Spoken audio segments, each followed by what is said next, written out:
أشرقت نفسي بنور من فؤادي حينما رددت يا رب العباد. The last day is a very important aspect for every believer because Allah subhanahu wa ta'ala, He says, He mentions all in the Quran, not a number of times in the Quran, those who believe in Allah wa yawmil akhir, those who believe in Allah and the last day. Principle, fundamental. Why is it called the last day? Because there is no Maghrib. That's the first thing people have to understand. It's a pretty simple thing, but most people don't think about it that way. It is a never-ending day. There will not come a Maghrib. Because Maghrib does what? Sorry? I can't hear you. It ends the day and it begins a new day. In fact, Maghrib is the beginning of a new. The night comes before the day. So that's the first thing we have to understand. As far as the signs of the last day, then a lot of the minor signs are the ones that we see and we guess about, and we feel that most of the minor signs of the last day have already come. If the son of Adam had one mountain of gold, he would only want a second one. Nothing will fill, or لا يشبع ابن آدم. Ibn Adam will never be satiated. His mouth will never be filled except with the dust of his own grave. This is a deluded person. لا يغرنك بالله الغرور.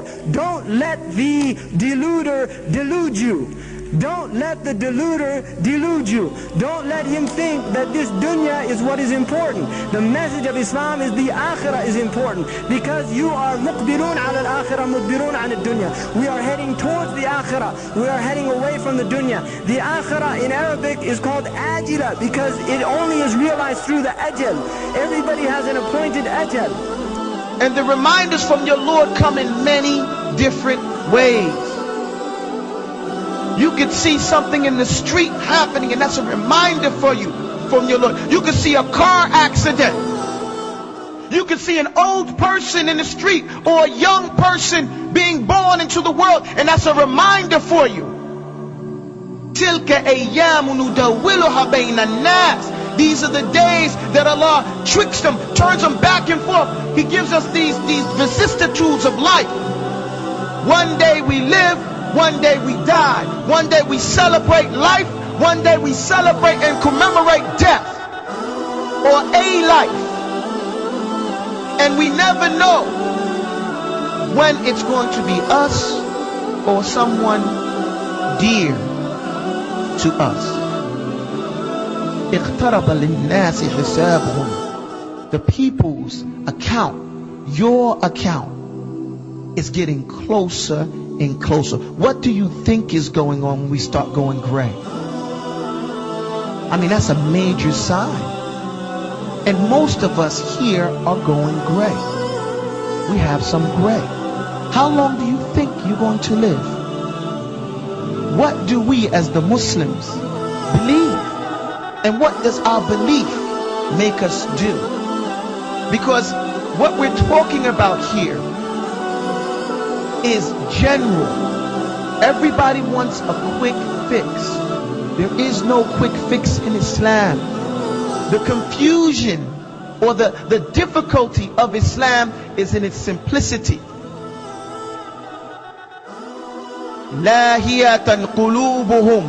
Allah gives it to us right there. Our hearts are distracted. Alhaakum at-takathur. What are they distracted with? The same word. We're distracted with these, what they call trifles. These petty things. TV, color, buildings, car, money, fame, business. Lahiyatan qulubuhum. Their hearts are filled with these things.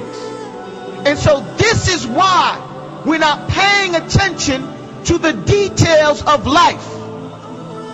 This is why we'd rather clean our phone and get mad at our wives if our clothes for Juma are not ready, but not do any self-reflection to make sure our hearts are ready. Are we ready? Are we spiritually ready to make the changes, the internal changes that each and every individual has to make in order to establish Islam first and foremost in their own selves?